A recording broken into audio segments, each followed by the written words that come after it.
제가 오늘 그 강의하기 전에 항상 제가 상정을 합니다. 어떻게 사는 일이 있게 됐는지, 또 어떻게 이 일에 뛰어들었는지를 좀 설명을 하고, 그 다음에 강의를 하면 좀 더 이해가 쉽기 때문에 설명을 드립니다.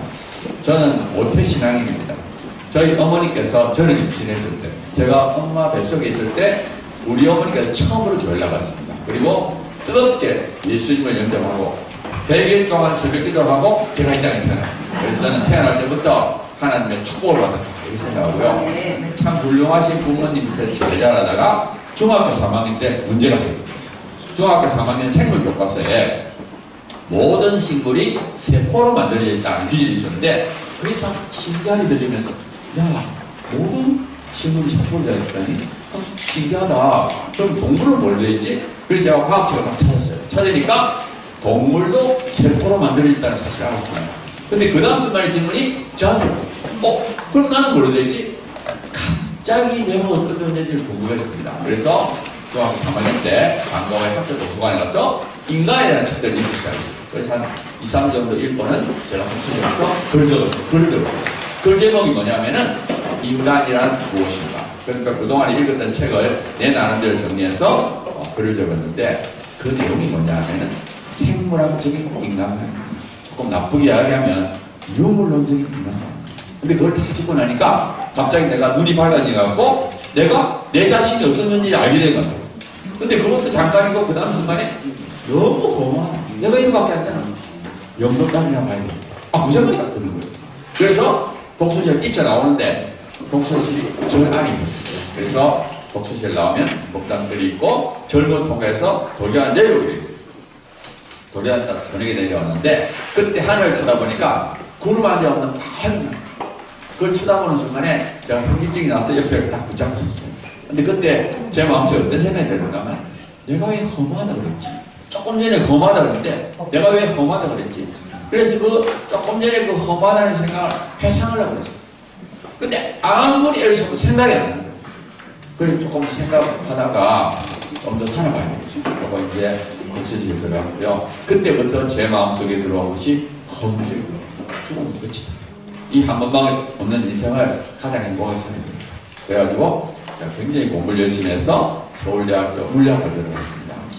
저는 물리학을 택한 이유가 뭐 이걸 해서 돈을 벌겠다. 뭐 직장 이게 아니라 정말 이 세상이 뭔지 알고 싶어요.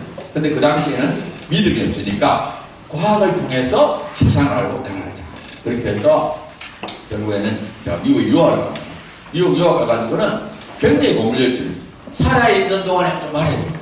그래가지고 밥 먹고 자는 시간 외에는 공부만 했어요.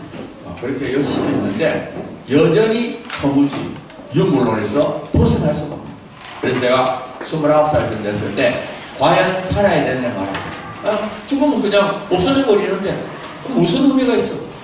근데 또 죽기는 싫고 붙잡을 건 없고 그러다가 제가 어떤 생각이 종교가 됩니다. 종교를 내가 세뇌시켰어. 내가 살아야 되겠어. 그 생각이 들었어요. 그 당시에 믿음이 없지만 교회를 나갔기 때문에 일단 기독교가 맞는지 확인해보고 다른 종교를 믿어야 돼요. 그 생각이 들어서 29살 되던 여름방학에 태어나서 처음으로 성경을 읽기 시작합니다. 제가 마태복음도 읽었는데 하루에 5시간 읽었어요. 5시간 성경 읽고 5시간 읽고 그 다음에 굉장히 절박했어요. 그래가지고 이제 읽어나가는데 한 2, 3주 정도 지나서 누가복음 마지막에 예수님이 죽는 장면에서 감동을 받았어요. 예수님이 십자가에 딱 달려가지고 자기 죽인 사람들 내려보면서 저 사람들의 죄 용서해 주십시오. 자기가 하는 걸 알지 못합니다. 그걸 읽는데 너무너무 감동이 되는 거예요. 야, 이분 진짜 대단하다. 몇 시간 죽는데 자기 죽인 사람 용서 안 해? 너무너무 감동이 됐어요. 별이 감동받은 이유가 있습니다. 저는 중학교 3학년 때부터 고민한 것이 죽음입니다. 어떻게 하면 이 죽음의 문제를 해결할 수 있어서 철학책도 읽어보고 뭐 여러 가지 노력을 했지만 저는 죽음의 문제를 해결 못했어요. 근데 이분은 죽기 전에 죽인 사람 용서. 야, 정말 대단하다. 제가 감동을 받고 읽는데 스데반이 역시 그래요. 아니 이분들은 어떻게 이렇게 행동하지? 아무튼 제가 이렇게 하루에 5시간 읽었는데 한 일주일쯤 지나서 그날은 점심을 먹고 책상에 앉았는데 너무 눈이 아팠습니다. 그 당시에 제가 이론 물리학을 했습니다. 하루 종일 컴퓨터 프로그램을 짜고 밤 안 쉬지 않고 그러니까 눈이 따가워서 눈을 뜰 수가 없어. 낮잠을 좀 자야 되겠다. 그래가지고 제가 책상 뒤에 있는 1인용 소파 해가지고 잠이 들었습니다. 자다가 일어나서 잠이 들었어요. 그걸 몇 차례 반복했어요. 근데 갑자기 제가 뭘 보는가 하면 저기에서 1인용 소파에 잠들이는 데를 내려보는 거예요. 야, 신기하다. 내가 온몸을 다 내려보네. 근데 그 다음 순간에 딱 든 생각이 뭐냐면 이게 죽는 거야. 이게 죽는 거 생각 딱 드니까 죽으면 안 되지, 살아야 돼. 그러다 깬 거예요. 너무 실감이 꿈이 생신이 잘 모르겠어요. 그래서 제가 밖에 나갔다가 다시 책상에 앉았습니다. 책상에 앉으니까 책상에 일기장이 펴져있고 일기장에 영혼이라는 단어가 적혀있어요. 성경을 읽으니까 자꾸 영혼이라는 단어 나오는데 도대체 영혼이 뭐지? 그래서 일기장에 크게 영혼이라고 적어놓고 잠이 들어요. 근데 조금 전에 그 사건이 있어서 그런지 영혼을 알 것 같아요. 그래서 펜을 들고 적어야 되겠다. 막상 적으려니까 생각이 안 나요. 그래서 일기장을 덮고 이제 성경을 읽기 시작했어요. 성경을 조금 읽어나가는데 어떤 기준이 있는가 하면 우리에게는 썩어질 몸이 있을 뿐만 아니라 썩지 않은 영혼이 있다. 그런 기준이 있습니다. 근데 그날따라 그걸 읽는데 눈에 눈물이 벌썩거리는 거예요. 그걸 참고 계속 읽었습니다. 또 읽었는데 우리에게 썩어질 몸이 있을 뿐만 아니라 썩지 않은 영혼. 두 번째 딱 그거 읽는데 이 눈에서 막 눈물 줄줄 흘리는 거예요. 한참 걸렸어요. 너무 좋아가지고 옆에 가서 막 팔팔 뛰었어요. 제가 읽기에 뭐라 그러느냐, 우리에겐 두 개의 생명이다. 육신의 생명과 영원한 생명. 그것이 저의 인생을 바꾼 최대의 사건. 14살부터 29살까지 15년을 허무주의 유물에 갇혀 있다가 영의 눈을 시간. 그때부터 막 기쁨이 찾아오기 시작하는데 뭐 하늘 날아갔던 엄청난 기쁨. 마치 캄캄한 지하 감옥에 몇십 년 갇혀 있다가 풀려나는 것 같아요. 그런 기쁨. 제가 3일은 정신을 못해요. 너무 좋고 3일이 지나니까 감정이 좀 가라앉는 거예요. 그때부터 제가 생각했어요. 왜 내가 이때까지 영을 있다는 걸 몰랐지? 내가 지금 이때까지 10년 이상 과학을 연구했는데 내가 지금 제대로 하고 있는 거야?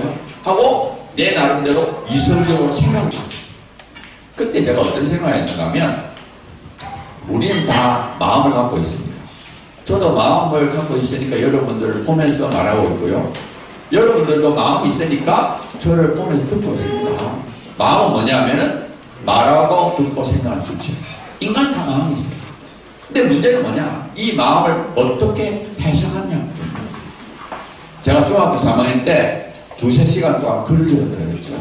근데 그 글의 대부분의 내용이 뭐냐면은 마음과 두뇌의 비교. 그 내용이 뭐냐면은 마음이라는 참 신비롭게 보이지만 별거 아니에요. 이 두뇌가 만들어냈다. 그게 중학교 쓰던 글이에요. 그러니까 우리가 마음이 참 신비롭게 보이지만 실상은 이 두뇌가 만들어냈기 때문에 내가 죽으면 마음 없어집니다. 마음은 실존이 아니니까. 저는 그래서 중학교 3학년 때부터 철저한 유물을 들었어요. 근데 하나님이 단번에 저에게 영혼이 있다는 걸 믿었어요. 그래서 제가 그때 그러면 마음이 영혼이 있는 걸로 설명이 되는가 생각이 있었어요. 제가 그 당시에 컴퓨터를 연구했기 때문에 비유를 했습니다. 이 컴퓨터는 두뇌를 포함한 몸이다 이렇게 가정했고요. 컴퓨터가 일하는 사람은 영혼이다 이렇게 가정했습니다. 자, 그럼 우리가 컴퓨터를 막 작업을 하잖아요. 자, 그런데 키보드가 망가져 장애가 생기죠. 또 근데 CPU가 망가져 장애가 생깁니다. 자, 근데 어떤 사람이 와가지고 봐라, 요 키보드가 망가지니까 장애가 생기지 컴퓨터가 일하는 사람 없어. 이건 100% 컴퓨터가 하는 거야. 이렇게 주장을 했다면 정말 그 사람 말대로 컴퓨터가 오토매틱하게 해서 그런 일이 생길 수도 있지만 반면에 컴퓨터하고 이런 사람이 힘을 합쳐서 작업을 하더라도 키보드가 망가지면 장이 생깁니다. 그것만 가지고 컴퓨터하고 이런 사람 없다 말을 못하죠. 마찬가지입니다. 우리의 몸과 영혼이 연합해서 인격적인 활동을 하더라도 두뇌가 어디가 망가지면 장이 생깁니다. 그것 가지고 영혼이 없다 말을 못해요. 요즘은 수많은 사람들이 뇌과학을 하고 있어요.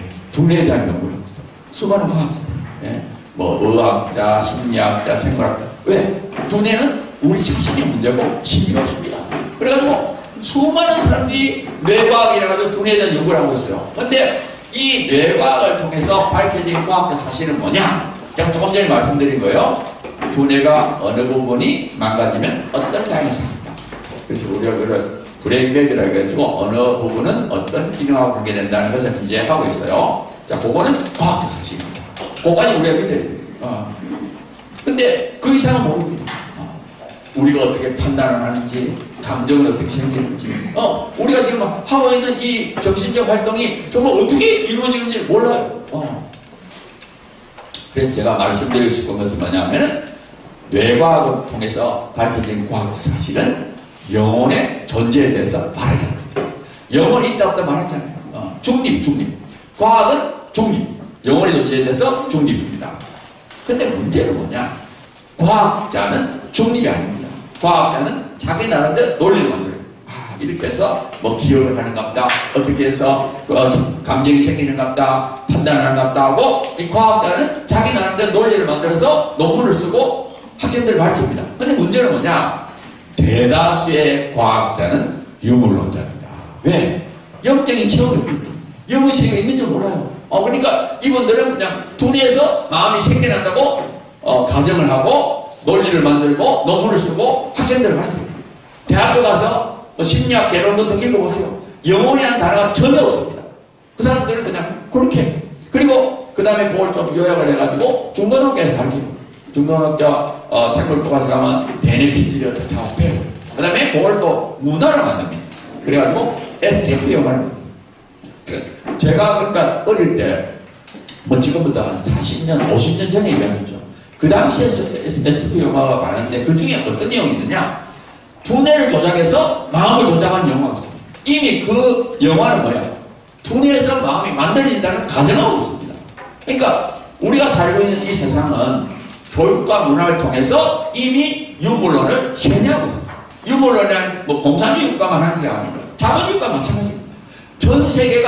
전 세계가 교육을 통해서 유물론을 우리에게 세뇌하고 있는 거예요. 그래서 참 이게 나라가 잘 살아지면서 교육을 많이 하면 많이 할수록 세 가지 현상이 일어납니다.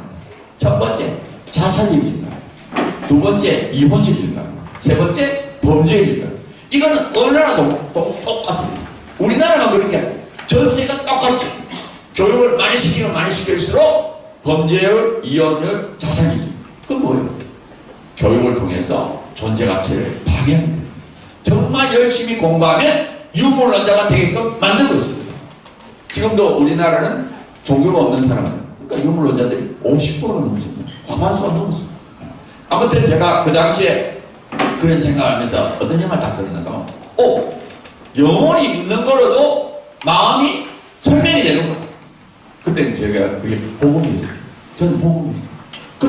그때까지는 영의 세계가 전혀 없다고 생각했는데, 영혼이 있는 것도 설명이 되네. 진짜 있는 줄 알아야 돼. 그때부터 소망이 생기십니다. 그래가지고, 그때부터 막 생각해. 영혼이 있을까, 없을까? 영의 세계가 있을까, 없을까? 그렇게 생각하다가, 제가 29살 때는 마지막 날에 이 기자님 뭐라고 했느냐? 내년에는 하나님을 만나자. 하나님 계시면 영의 세계가 있고, 영의 세계가 있으면 내 안에 영혼이 있을 수 있다. 근데 하나님은 내하고 별개의 존재니까. 그래서 제가 30살 들어가서 그때부터 하나님 정말 계시다면 저를 만나주세요. 저는 하나님 볼 수 없지만 하나님 저를 보고 계시니까 제발 제 기도를 응답하셔서 나를 하나님 믿게 해달라고, 알게 해달라고. 얼마나 간절하게 기도했고 한번 생각해보세요. 자살을 생각하는 사람이니까 얼마나 간절했겠습니까? 근데 하나님 그걸 기다리셨어요. 그때부터 응답하기 시작하는데 30살 때는 1월달부터 10월달까지 모든 기도를, 한 100번에 가까운 크고 작은 전부 다 유물론자인 날 믿게 만드시고, 안 그러면 안 믿을 것 같으니까. 그래가지고 제가 8월달에 박사를 받고 10월달에 부산대 교수가 됐어요. 그래가지고 10월달에 부산대 교수 확정 통보를 받고 비행기 타고 탁 날라오는데 비행기 의자 앉아가지고 지난 10개월 생각해요. 진짜 모든 것이 다 묻었거든요. 그걸 묵상하는데 마치 앞에서 시원한 바람이 바람이 확 들어오면서 하나님 정말 계십니다. 하나님이 믿어지는 거예요. 하나님이 믿어지는 거 얼마나 좋은지. 하나님이 계시면 영의 세계가 있고, 영의 세계가 있으면 아니 영혼이 있는 거예요. 영혼이 있으면 나는 죽어서 끝나는 게 아니라 영혼이 사는 존재. 아멘. 막 그걸 믿고 나니까 너무 좋아가지고 비행기 의자에 앉아있을 수 없어요. 벌떡 일어나가지고 그 복도로 왔다 갔다 했어요. 한껏 이거 전해야 돼요. 지금도 내처럼 허무지 유물같이 있는 수많은 사람들이 있을 텐데 내가 이걸 전해야 된다. 막 그 기쁨과 감격은 말도 안 습니다. 그렇게 감격적으로 하고 도착했는데 그때부터 제 삶에 어려움이 닥쳤습니다. 그게 뭐냐면 죄라는 거죠.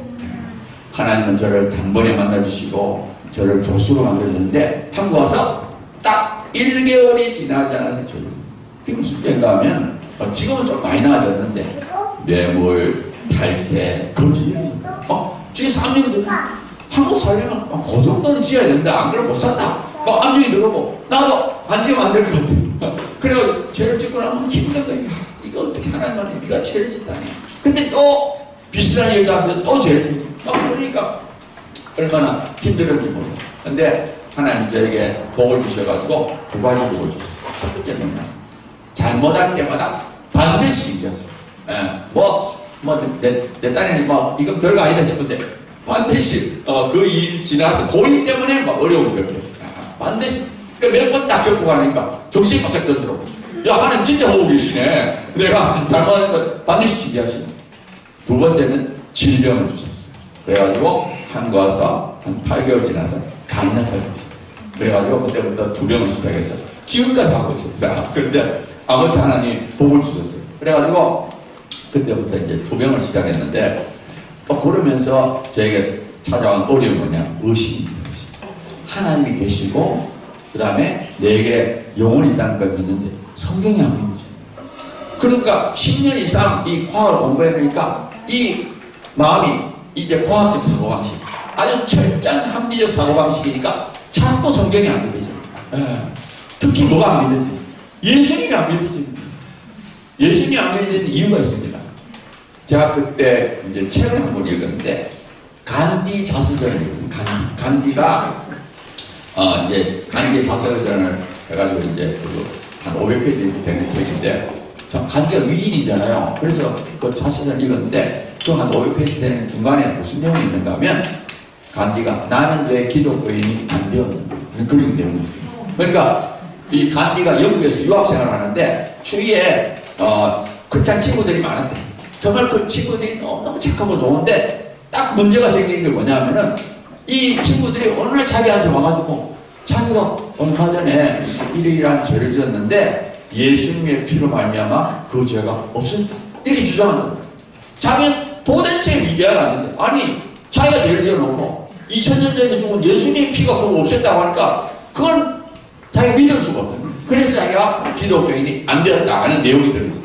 근데 사실은 그 책을 쭉 읽을 때 그때는 간디가 그렇게 해서 안 믿었는가 보다 이렇게 생각했는데 그게 6개월 1년 지나서 내 생각이 듭니다. 나도 안 믿는 거. 아니 예수님 피가 무슨 죄를 없애는 효력이 있나?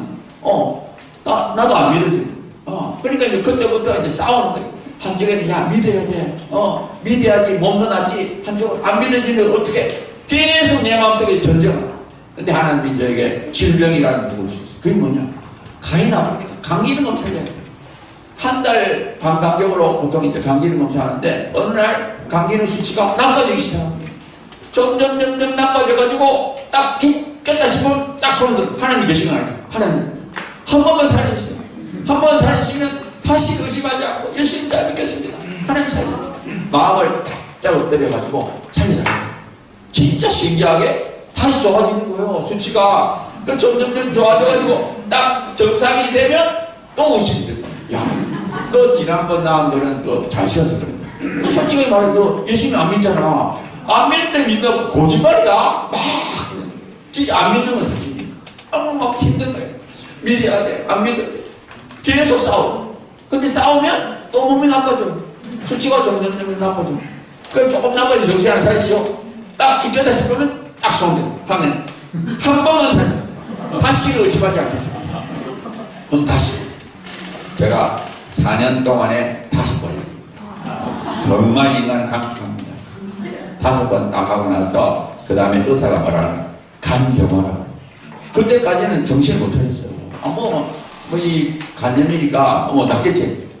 의사가 간경화라는 말을 딱 들으니까 진짜 걱정이 돼요. 야 이거 진짜 그래. 이러다 내가 죽겠구나. 죽는 것도 문제인데 내가 지옥을 안 믿어지니까 예수님. 그래서 제가 학교에서 휴직계를 딱 내고 1년 휴직계를 내고 그때부터 이제 기도하고 말씀 읽고 하는 기도 내용이 물론 몸도 했지만 하나님 예수님 믿어지기 좀 해주세요. 하나님 나도 예수님 믿고 싶어요. 믿어지게 그게 저에게 가장 절박한 길이었어요. 근데 그렇게 이제 하면서 제가 한국 와서 그래도 한 5, 6년간 설교를 들었잖아요. 그래서 목사님들이 왜 예수님의 피가 우리 죄를 사하는지를 이제 설교를 했잖아요. 그것만 발췌해가지고 내가 이제 구약부터 읽은 거예요. 근데 제일 먼저 읽은 게 뭐냐면 6월절 사건. 이스라엘 민족이 애굽에서 탈출할 때 문설주에다가 양의 피를 바르면 하나님이 그 피를 보고 넘어간다 하는 거죠. 그걸 딱 읽으면서 어떤 생각이 드는가? 하나님이 그 피를 보고 넘어가는구나. 피 자체가 효력이 있는 건 아니네. 그 생각이 들어요. 두 번째는 레위기를 읽으니까 역시 죄를 지은 사람이 와가지고 동물에다가 짐승에다 안수하고 그다음에 제사장이 죽이고 이런 죄를 사하는 게 쭉 적혀 있잖아요. 근데 마지막에 뭐라고 되는가 하면 이렇게 하면 그 사람의 죄가 사해진다는 규정이 있어요. 그것도 마찬가지예요. 이게 그냥 짐승의 피 자체가 이게 효력이 있는 게 아니고 죄를 없애는 게 아니라 하나님이 하늘에서 보다가 하나님 말씀한 대로 제사를 제대로 쭉 하면은 하나님이 그걸 보시고 그 사람의 죄를 없다고 간주해 주는구나. 그걸 딱 생각나더라고. 그러면서 그때 어떤 비유가 생각나는가 하면 우리가 수업 시간에 학생들이 떠들면 야, 너 운동장을 10바퀴 뛰어. 그러면 그 학생이 10바퀴 뛰는 동안에 그 학생의 어깨에 있던 죄가 떨어져 나가는 게 아니라 선생님이 10바퀴 뛰라고 명령을 했는데 그대로 10바퀴 뛰면 죄가 없다고 간주해 주는 거야.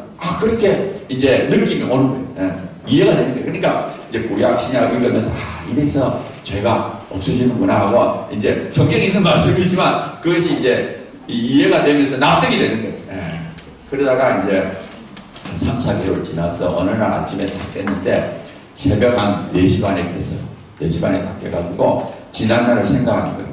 지난 36년의 세월을 뒤돌아보는데 내가 젊은 날 허무주에 빠져가지고 방황하다가 또 29살 때 영의 눈을 뜨고 30살 때 그 하나님이 있다는 기도 응답을 받고 한국 와서 죄를 짓고 몸이 아프고 지난 걸 쫙 생각하는데 두 가지가 딱 떠오르더라고요. 하나는 뭐냐? 내가 처음 성경에 읽다가 은혜 받은 것이 예수님이구나. 그 생각이더라고요. 두 번째는 뭐냐? 네가 지난 4년 동안에 5번이나 예수님 믿겠다고 낳고 의심하면 나빠지고 네가 지난 4년 동안 5번이나 경험하지 않았느냐? 그 생각이 그 생각이 났거든요. 어떤 생각이 났거든요? 하나님이 내보고 예수님 믿으라는 거야.